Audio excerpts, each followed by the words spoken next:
Hello friends, এসএইচএন pro gaming চ্যানেলের পক্ষ থেকে তোমাদের সবাইকে স্বাগতম। আশা করি সকলে ভালো আছো এবং আল্লাহ তাআলার রহমতে আমি অনেক ভালো রয়েছি। গাইস, আজকে টাইটেল এবং থাম্বনেল দেখে অলরেডি বিষয়টা বুঝতে পারতেছো। আমরা তিনটা ক্লাসিক প্লেয়ার থাম্বনেলে দেখিয়ে বলেছিলাম যে এদেরকে নিতে হলে কত ডায়মন্ড লাগবে, বাট সকলের মনে এটাই প্রশ্ন যে আসলে গেমের অ্যাডই হয় নাই, তাহলে এদেরকে নিব কিভাবে আর কত ডায়মন্ড লাগবে। তো আসলে এখানে যে ফালতু কোনো কথা হচ্ছে এটাও না, আসলে তোমাদের পূর্ব প্রস্তুতির জন্য আজকের ভিডিওটা দেওয়া। DLS26 থেকে কিছু চ্যাম্পিয়ন্স প্লেয়ার আমাদের জন্য অ্যাড হতে পারে। সো ওই অনুযায়ী আমাদের হাতে সময় খুবই কম, কারণ আগে অনেক মেসি রোনালদো নিতে পারো নাই। সো এই আকাঙ্ক্ষাটা মানে ওই আগের যে আফসোসটা সেটা যেন না থাকে, এই জন্য আজকে ভিডিওটা মেক করা। সো ভিডিওটা ফার্স্ট টু লাস্ট দেখার চেষ্টা করবা এন্ড আমাদের চ্যানেলে নতুন হলে অবশ্যই চ্যানেলটিকে সাবস্ক্রাইব করে দিবা। গাইস, আজকে আমরা এই চ্যাম্পিয়ন্স প্লেয়ারদের পাশাপাশি কিছু প্লেয়ার দেখাবো যাদের রেটিং বাড়বে। তো এখন আমরা আগে একটা ভিডিও দিয়েছিলাম যেখানে অনেক প্লেয়ার দেখিয়েছি যাদের রেটিং কমার চান্স রয়েছে। আজকে দেখাবো এমন প্লেয়ারদের যাদের রেটিং বাড়বে, মানে হচ্ছে তাদেরকে টিমে কেনা লাগবে না, টিমে থাকলেও রিলিজ দিয়ে যাদের রেটিং কমতে পারে ওই ভিডিওটা দেখে ওদেরকে কিনে নিতে পারো। তো আমরা ওই টপিকে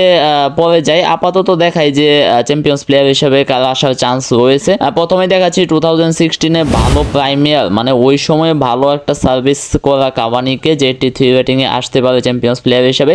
অনেকের আইডিতে এখনো কাভানি রয়েছে কারণ গেমে লেজেন্ডারি হিসেবে ছিল, বাট চ্যাম্পিয়ন্স প্লেয়ার তো আলাদা এবিলিটি। এরপরে দেখাচ্ছি হামেস রদ্রিগেজ 83 রেটিং এ 2014 বেস্ট পারফরমেন্স করা অ্যাটাকিং মিডফিল্ডার, এবং তাকে সবাই নিতে চাইবে টিমে। তো আরো কিছু প্লেয়ার রয়েছে যাদের মধ্যে সাদিও মানেকে দেখাচ্ছি। আর গাইস, এই কার্ডগুলো আমি খুব ভালোভাবে মেক করতে পারি নাই, সো এক্সট্রিমলি সরি, বাট বুঝিয়ে দেওয়ার জন্য আশা করি এটা পারফেক্ট আছে।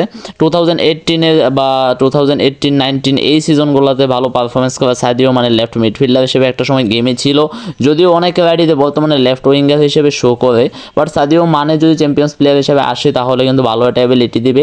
আরও দুইটা প্লেয়ার আমরা যদি দেখিয়ে দিই 2013 দিকে ভালো পারফরমেন্স করা লেফট ব্যাক মার্সেলো 85 রেটিং এ, মেসুত ওজিল 2010 থেকে 2017 পর্যন্ত ভালো একটা পারফরমেন্স দিয়েছিল। এখন সে চ্যাম্পিয়ন্স প্লেয়ার হিসেবে আসলে মাদ্রিদের হয়েও আসতে পারে অথবা আর্সেনালের হয়ে আসতে পারে। সো আমি যদি বলি 5টা প্লেয়ার স্ক্রিনে দেখিয়ে যে ওজিল আসলো, মার্সেলো, মানে, রদ্রিগেজ, কাভানি, আমি মনে করি বাংলাদেশ সহ যত ডিএলএস ইউজার রয়েছে সবাই 95% পোলাপানেই এই প্লেয়ারগুলো নিবেই। এখন ভাই কষ্ট যাই হোক, কষ্টটা কেউই মাথায় নেবে না যে আমার কত কষ্ট হচ্ছে, বাট টাকা ম্যানেজ করে হলেও তারা এটা নিবে, এটা আমি জানি। সো আমি এখনই তোমাদেরকে সাবধান করার জন্য ভিডিওটা যে তোমাদের কোনো কষ্টই হবে না, কারণ এখন থেকে যদি ডায়মন্ডটা জমিয়ে রাখো পরবর্তীতে এই চ্যাম্পিয়ন্স প্লেয়ারগুলো আসলে একটা প্লেয়ারও হাতছাড়া হবে না। এরপরেও যদি কিছু ক্রাইসিস থাকে আমরা তোমাদেরকে একদম স্বল্প মূল্যে দিয়ে দিব ডায়মন্ড, সমস্যা নেই, যাতে করে সবার আইডিতে এই প্লেয়ারগুলো থাকে। তো আশা করি বুঝতে পারতেছো এই টপিকটা ক্লোজ। এখন আমরা দেখিয়ে দিই কিছু প্লেয়ার যাদের রেটিং বাড়ার চান্স রয়েছে। জও পেদ্রো যদি 84 রেটিং এ দেখাচ্ছি, এগুলো সব কালেক্টেড পিকচার, বাট এগুলো আসলে মেইনলি কার সেটা বলতে পারছি না, বোঝানোর সুবিধাতে দেখাই। সানচেজ রয়েছে গোলকিপার হাই রেটিং, লেজেন্ডারিতে বলে দিচ্ছি যে এগুলো কোনো অ্যাকচুয়ালি রেটিং না, জাস্ট বোঝানোর সুবিধাতে। মিডফিল্ডার এনজো ফার্নান্দেস 84 রেটিং এ যাবে। পেদ্রোনে তো লেজেন্ডারি হবে, বাট 83 হওয়ার কোনো চান্স নেই। কোল পালমার 85 এ যেতে পারে, অস্বাভাবিক কিছু না। কাইসেডো 83 বা 82 তে যাওয়ার চান্স বেশি। পাঁচও লেজেন্ডারি হবে, বাট 83 তে যাবে না। কুবালসি লেজেন্ডারি হবে, বাট 84 এ যাবে না। বালদে লেজেন্ডারি হবে, বাট 81 এ যাওয়ার একটা চান্স রয়েছে। গঞ্জালো রামোস লেজেন্ডারি হবে, বাট 83 তে যাবে না। ডেজায়ার ডুয়ে অবশ্যই লেজেন্ডারি হবে, বাট 84 এ যাবে না। কাসিমেরো অ্যাগেন লেজেন্ডারিতে ব্যাক করার চান্স রয়েছে। রাপিনহা 86, এটা প্রায় সবাই বলে থাকে, আমিও বলি যে হ্যাঁ যাবে।